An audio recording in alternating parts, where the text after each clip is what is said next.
Hello, Nathan Weathers with Deco Lighting here. In this video, we're going to talk about some of the different wiring configurations that you're going to find within your home.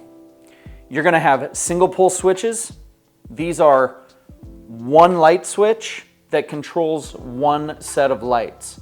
These are commonly found in bedrooms, bathrooms, closets. Next, you're going to find three-way circuits.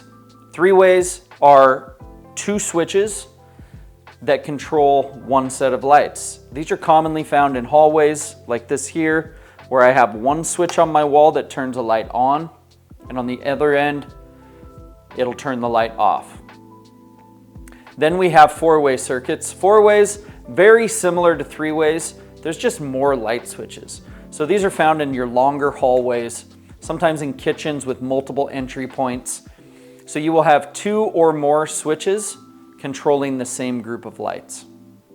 If you have any other questions on this, don't hesitate to reach out to Deco support team.